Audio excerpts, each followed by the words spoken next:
नमस्कार विद्यार्थी मित्रांनो, मागच्या व्हिडिओमध्ये आपण फ्रॅक्शनची ऍडिशन आणि सबट्रॅक्शन बघितली. तर या व्हिडिओमध्ये आपण बघणार आहोत फ्रॅक्शनची मल्टिप्लिकेशन आणि डिव्हिजन.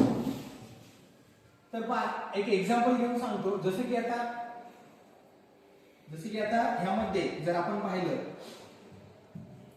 जसे की हा असेल a/b multiply by c by d असेल. तर यावेळेस आपण काय करतो, फ्रॅक्शन मल्टिप्लिकेशन करते वेळेस जास्त न्यूमरेटरने न्यूमरेटरला मल्टिप्लाय करायचं असतं आणि डिनॉमिनेटरने डिनॉमिनेटरला. म्हणजे इथे काय होईल, a मल्टिप्लाय बाय c आणि खाली काय होईल b multiply by d. Okay, तर हे झालं याचं स्ट्रक्चर. आता मी हे तुम्हाला नंबर मध्ये घेऊन सांगतो इथे. तर एक एक्झाम्पल घेऊ आपण याला. जसे की इथे म्हटलं मी 4/7 मल्टिप्लाय बाय 3/8 असं जर मी म्हटलं, राईट. तर याचे एक्झाम्पल सोडवता काय होईल, न्यूमरेटर काय आहे 4 मल्टिप्लाय बाय 3 होईल. इथे काय होईल 4 मल्टिप्लाय बाय 3 आणि खाली काय होईल 7 मल्टिप्लाय बाय 8 7 मल्टिप्लाय बाय 8. तर वर काय होईल, मग वर काय होईल आपलं, वर काय होईल 4 3 जा, वर काय होईल आपलं 4 3 जा 12 आणि खाली काय होईल 7 8 जा 56. ओके, तर आपल्याला यामध्ये जे आहे आता दोन्ही नंबर कसे आहे आपण मल्टिप्लाय केलं. आपण काय केलं, न्यूमरेटरला 4 न 3 ला गुणलं आणि 7 न 8 ला गुणलं. ठीक आहे, दोन संख्या मिळाल्या आपल्याला. आता यावेळेस हे चेक करायचं की वरची संख्येने खालच्या संख्येला अजून खालच्या संख्येने वरच्या संख्येला होते का, अजून याला आपण शॉर्ट मध्ये करू शकलो असतो इथे. तर कसं पहा,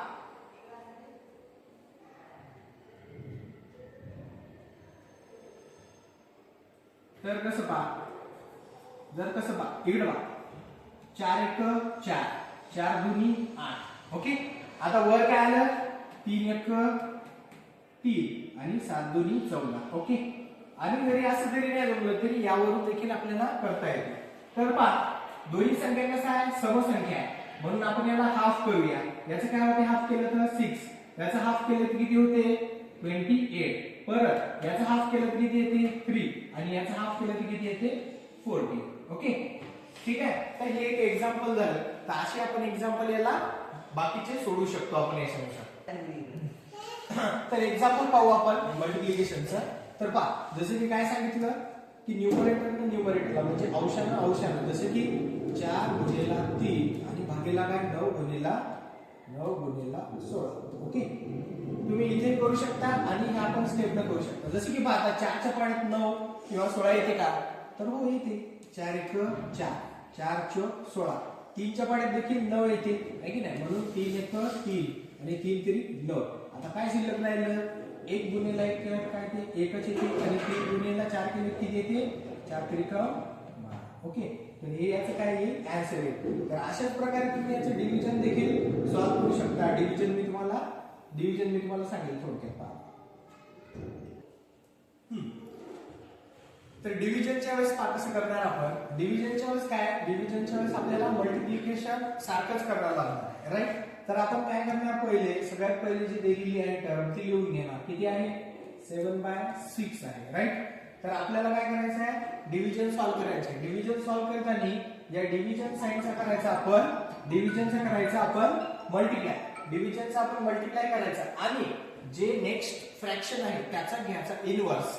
इनव्हर्स म्हणजे काय की डिनॉमिनेटरला ते न्यूमरेटरला आणि न्यूमरेटर आहे ते डिनॉमिनेटरला. म्हणजे याचं काय करायचं, उलट करायचं सर. म्हणजे इथे काय घ्यायचं 9/4, राईट. आलं मल्टिप्लिकेशन सारखं. त्यानंतर आपण याला असं सॉल्व्ह करून घ्यायचं जसं आपण मल्टिप्लिकेशन सॉल्व्ह केलं तसं. 7 मल्टिप्लाय बाय 9 आणि खाली काय 6 मल्टिप्लाय बाय 4. आता इथं पण तेच विचार करायचा की खालची संख्या आणि वरची संख्या टेबल मध्ये येते का, राईट. तर पहा एकाच टेबल मध्ये येते का, तर पहा एकाच टेबल मध्ये येते. 6 आणि 9 एकाच टेबल मध्ये येतात. जसे की पहा 3 4 3 2 6 आणि 3 3 9. आता डबल काय येते का, पूर्ण काय येते का पाहायचं. 7 4 च्या पाड्यात येत नाही, 3 च्या पाड्यात 2 येत नाही, त्यामुळे आपण वरचं करून घेणार. 7 3 21 आणि 2 8. ओके, आता याचं काय झालं, हे फ्रॅक्शन झालं तर आपण याला लगेच आपण मिक्स फ्रॅक्शन मध्ये देखील याचं समोर सोडू शकतो. जसे की कसे येणार, जसे की 21 आहे, 8च्या पाड्यात 21 येते का, तर पाहायचं 8 1 8 8 2 8 3 24 येते, म्हणून 21 येते का, नाही, म्हणून 8 2 16 आणि 21 मधनं 16 गेल्याच्या नंतर किती राहतात, 5. तर वर लिहिणार आपण इथं 5 आणि खाली लिहिणार आपण 8. ओके, तर हे अशा प्रकारे याचं आन्सर तुम्हाला मिळून जाईल. एखादा अजून एक्झाम्पल घेऊ आपण ह्याच्यामध्ये. जसे की पाहायचं 9/11 आहे आणि डिवाइड बाय जर आपण इथे केलं की 7/6 आहे, सेम असंच करायचं. याला आपण काय करणार, पहिली टर्म लिहून घेणार आणि याचं काय करणार, मल्टिप्लिकेटिव्ह इन्व्हर्स घेणार, राईट. म्हणजे याचं काय करणार, मल्टिप्लाय करणार आणि ह्या नंबरचं काय करणार, मल्टिप्लिकेटिव्ह इन्व्हर्स घेणार. म्हणजे काय होईल, इथं 6/7 होईल, राईट. त्यानंतर आपली सेम स्टेप 9 गुणिले 6 करायचं आणि 11 गुणिले 7 करायचं, राईट. आता याच्यात पाहायचं कोणती पाड्यात येते का, 7 प्राईम नंबर आहे, 11 हे प्राईम नंबर आहे, त्यामुळे ही संख्या कोणाच्याच पाड्यात येत नाही. म्हणून 9 सख्खी 54 आणि खाली किती, 11 7 77, हे याचं आन्सर होईल. ठीक आहे.